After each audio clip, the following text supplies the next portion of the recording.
Hello everyone, आप सभी का स्वागत है आपके अपने चैनल स्टडी विद फ्रेंड्स में।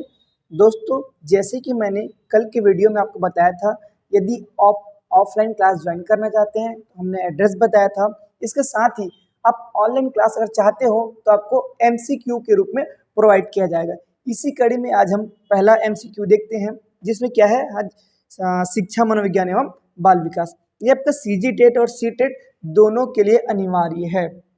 चलिए देखते हैं। सबसे पहला क्वेश्चन है, विकास में वृद्धि से तात्पर्य है। ऑप्शन पहला, विकास में वृद्धि से तात्पर्य है। ऑप्शन ए, ज्ञान में वृद्धि। ऑप्शन बी, संवेग में वृद्धि। ऑप्शन सी, वजन में वृद्धि। ऑप्शन डी, आकार, सोच, समझ, कौशलों में वृद्धि।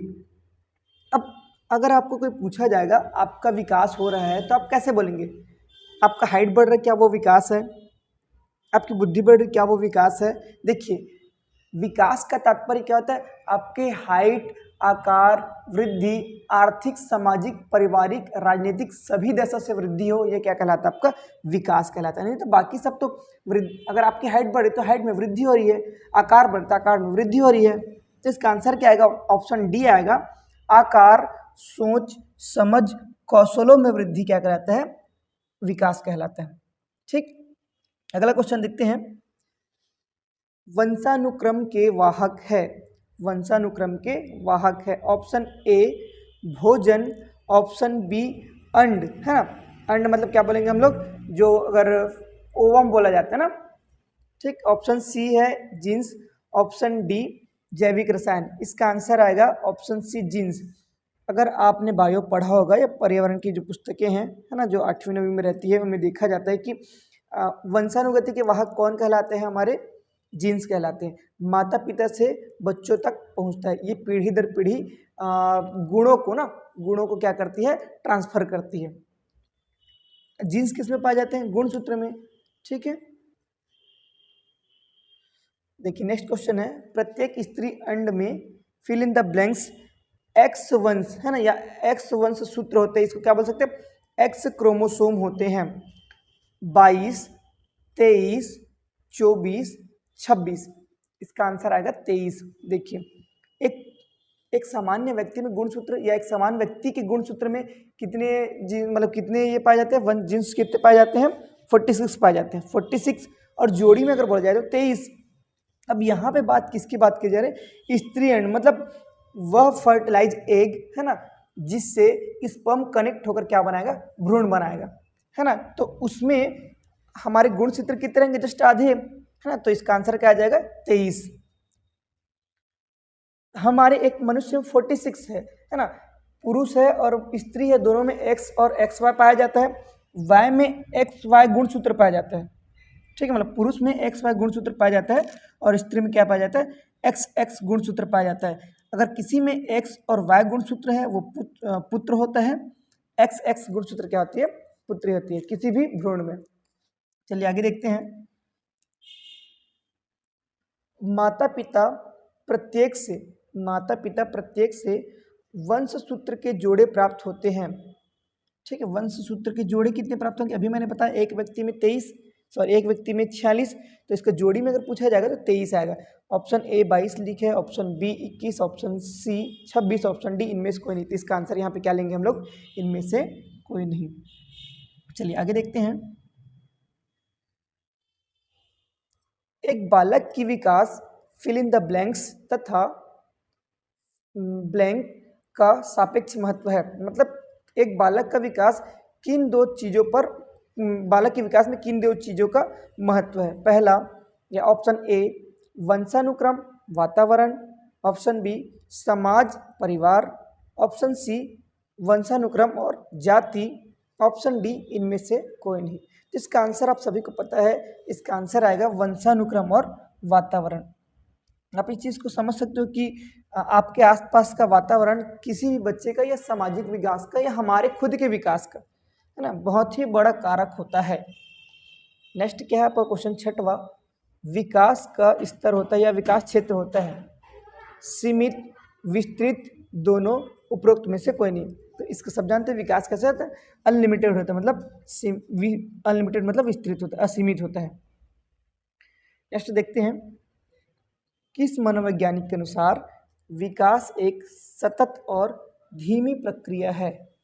ठीक है, इसका ऑप्शन है, ऑप्शन ए बोलता है कि कोलेसेनिक, ऑप्शन बी पियाजे, option C Skinner, option D Hurlock.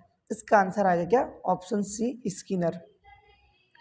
Next question देखते हैं, इसी से मिलता जुलता है, विकास प्राणी और उसके अंतःक्रिया का फल है, यह कथन किसका है। यह कथन इसका आपका किसका है, स्किनर का। ऑप्शन क्या कह दिया आपको, क्रो व क्रो, ऑप्शन बी पियाजे, option C Skinner, option D Anderson. Skinner क्या दिया, इस कथन को दिया। स्किनर का पूरा नाम क्या है, बी एफ स्किनर। ठीक है, ये बोलते हैं कि किसी प्राणी और उसके परिवेश का अंतःक्रिया क्या होता है, अंतःक्रिया का फल है। मतलब जो विकास होता है ना, उसके प्राणी का और इसके आसपास के जितने वातावरण है, परिवेश है, उससे जो अंतःक्रिया मतलब परिवेश को देखकर आपके मन में जो उत्पन्न होता हो या भाव जो उत्पन्न होता है, ये क्या होता है, इस चीज क्या होता है, आपका विकास होता है। आगे देखते हैं, गर्भावस्था लगभग फिल इन द ब्लैंक्स दिनों का होता है। 370 से 380, 270 से 280, 210 से 250, 280 से 300। इसको मत रटिएगा, आप सभी को पता है गर्भधारण 9 महीने के लिए रहता है। ठीक है, संख्याओं को भाग करके देखिए, जो लगभग 9 के आसपास आते हैं, वो क्या आएगा, आपका आंसर आएगा। इसका आंसर आएगा 270 से 280। ठीक, आगे देखते हैं,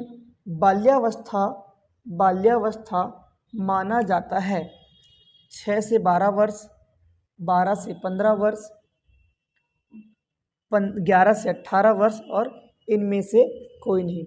ठीक है, तो बाल्यावस्था कब माना गया, ऑप्शन ए 6 से 12 वर्ष।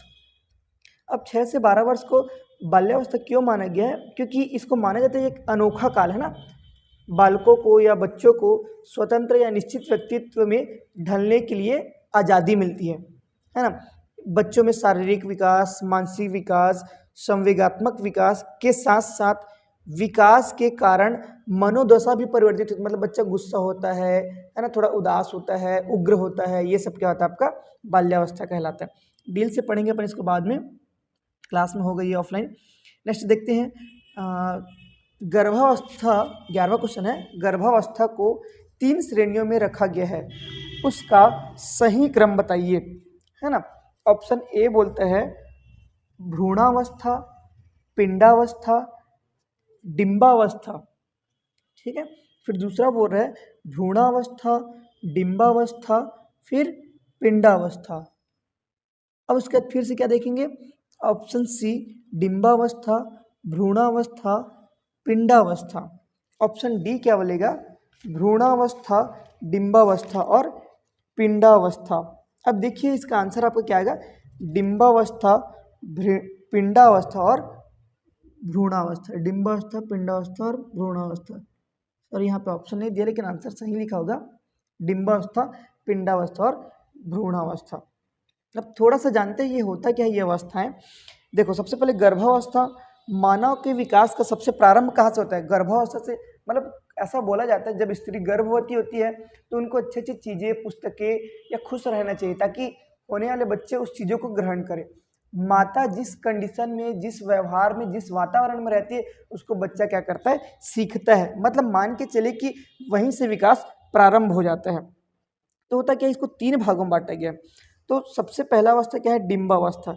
डिंबावस्था का तात्पर्य होता है निषेचन के पश्चात, है ना। मतलब मेल स्पर्म और फीमेल ओवम का जब निषेचन होता है, जिसको हम लोग फर्टिलाइजेशन बोलते हैं, है ना। तो उसके पश्चात जो गर्भस्थ शिशु है 2 सप्ताह तक डिंब अवस्था में रहता है, माँ से जुड़ा नहीं रहता। ठीक, वह स्वतंत्र तैरते रहता है, वो विकास हो रहा है, अभी तैर रहे हैं। ठीक है, उसके बाद क्या होता है, वह गर्भाशय की दीवार में बाद में जुड़ता है। अब उसका नेक्स्ट होता है पिंडावस्था। पिंडावस्था क्या होता है, यह 2 से 8 सप्ताह का होता है, इसे पिंडावस्था कहते हैं। इस समय शिशु का विकास होता है, जिसमें पहले सिर, फिर धड़, फिर बाद में पैरों का विकास होता है। नेक्स्ट है भ्रूणावस्था। तो गर्भावस्था के 90 सप्ताह से लेकर जन्म तक का काल क्या कहलाता है, भ्रूणावस्था कहलाता है। 9वां सप्ताह से जन्म तक का क्या कहलाता है? भ्रूण अवस्था कहलाता है। देखिए एक बार इसको फिर से नोट करना चाहो तो कर लो। गर्भस्थ से 2 सप्ताह तक, मतलब जब स्पर्म फर्टिलाइज हो गया तो 2 सप्ताह तक क्या रहेगा? डिंबावस्था। फिर 2 सप्ताह से 8 सप्ताह पिंडावस्था। फिर 90 सप्ताह से लेकर जन्म तक, 90 सप्ताह से लेकर जन्म तक क्या रहेगा? भ्रूणावस्था रहेगा। चलिए आगे क्वेश्चन देखते हैं। शारीरिक विकास और क्रियात्मक विकास का आपस में फिल इन द ब्लैंक्स संबंध है। ऑप्शन ए घनिष्ठ संबंध, ऑप्शन बी दूर का संबंध, ऑप्शन सी कोई संबंध नहीं, ऑप्शन डी इनमें से कोई नहीं। कॉमन सी बात है, क्या रहेगा? घनिष्ठ संबंध रहेगा। नेक्स्ट क्वेश्चन है, तैरने के कौशल के लिए मांसपेशियों के समन्वय की आवश्यकता होता है या होती है ना? समन्वय की आवश्यकता होती है। यह कथन सत्य है, यह कथन असत्य है, परिस्थिति के अनुसार है, इनमें से कोई नहीं। देखो तैरने के लिए जो कौशल है ना, उसमें मांसपेशियों के समन्वय की आवश्यकता होती है। मतलब अगर आपका हाथ आगे जा रहा है तो पैर को पीछे मारना पड़ेगा। तैरोगे अगर होता है कि आप हाथ से पानी को हटा रहे हो सामने से, तो पैर को पीछे मारते हैं, जिससे होता है क्या? आपकी मांसपेशियों के बीच क्या रहता है? इंटरेक्शन होते रहता है, समन्वय होते रहता है, तभी आप तैर पाते हो। तो यह कथन पूर्णतः सत्य है। कभी आप ये मत सोचिएगा परिस्थिति के अनुसार करके, क्योंकि देखिए कई लोगों के दिमाग में ये आता है कि अगर जल की धारा तीव्र हो या उल्टी दिशा में हो तो परिस्थिति के अनुसार हमको करना पड़ेगा। नहीं, परिस्थिति के अनुसार क्या बोला जाएगा? अगर धारा के दिशा में आप प्रवाहित हो रहे हो ना, तो आप तो बस लेटे रहो, आप तैरते जाओगे। लेकिन ऐसा नहीं कि आप नॉर्मल तैरते जाओगे, पानी का बहाव आपके ऊपर आएगा, आपका शरीर का भार बढ़ेगा, आप नीचे जाओगे, आप तो उसे तैरना नहीं कहा जाता, उसे बहना बोला जाता है। ठीक है, चलिए ये क्लियर हो गया होगा। आगे देखते हैं नेक्स्ट क्वेश्चन। बालक के क्रियात्मक विकास को खालिस्तान और शिक्षण दोनों प्रभावित करते हैं, है ना? मतलब बालक के क्रियात्मक विकास को, जो एक्टिविटी है उसको कौन कौन प्रभावित करता है? पहला शिक्षण करके यहाँ पे दे दिया है, दूसरा क्या दिया है इसको देखते हैं ऑप्शन में। ऑप्शन ए परिपक्वता, ऑप्शन बी विकास, ऑप्शन सी खेल, ऑप्शन डी समाज। तो बालक का क्रियात्मक विकास किससे होगा? परिपक्वता से होगा। मतलब परिपक्वता और शिक्षण, बच्चा जितना मैच्योर होगा, जितना शिक्षा मिलेगा, वो दोनों से क्या होगा? उसका क्रियात्मक विकास होगा। ठीक है, इसीलिए तो बड़े बड़े स्कूलों में, नॉर्मल स्कूलों में आजकल कल्चरल एक्टिविटी को बढ़ावा दिया जा रहा है। ठीक है, चलिए आगे देखते हैं। क्रियात्मक विकास का अर्थ है ऑप्शन ए मांसपेशी नियंत्रण, ऑप्शन बी मांसपेशी उचित संयोजन, ऑप्शन सी मांसपेशियों का एकाकीकरण, और ऑप्शन डी उपयुक्त सभी। इसमें आंसर क्या आएगा आपका? उपयुक्त सभी आएगा। चलिए नेक्स्ट देखते हैं 16वां क्वेश्चन। संवेग प्राणी की वह उद्वग्नि है जिसमें शरीर की सामान्य आंतरिक व बाह्य दशाओं तथा व्यवहार में परिवर्तन आ जाता है। ठीक है, प्राणी की वह उद्वग्नि, या वह क्या बोला जाएगा कि जिसमें, है ना, शरीर की सामान्य आंतरिक और बाह्य दशाओं में तथा वातावरण में चेंज। आंतरिक में क्या आएगा कि आप ज़्यादा सोचने समझने लग जाओगे। ठीक है, ज़्यादा सोचने समझने लग गए तो आपका बिहेव चेंज हो जाएगा, बड़ों को क्या बोलना है, छोटों को क्या बोलना है। और बाह्य दशा क्या?